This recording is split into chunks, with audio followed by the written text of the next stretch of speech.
نبی پاک صلی اللہ تعالی علیہ وسلم نے ارشاد فرمایا کہ ہے کوئی جو مجھ سے چند باتیں سیکھ لے اور پھر اس پر عمل کرے، یا اس کو سکھا دے جو اس پر عمل کرے؟ اللہ کے حبیب علیہ السلام فرمانے لگے حرام سے بچ جاؤ، سب سے بڑے عبادت گزار بن جاؤ گے۔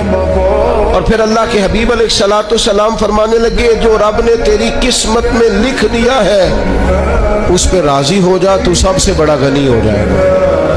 اور حضور علیہ السلام فرمانے لگے، یہ دیکھنا ذرا، حضور فرمانے لگے اپنے پڑوسی کے ساتھ حسن سلوک سے پیش آ، مومن ہو جائے گا تو۔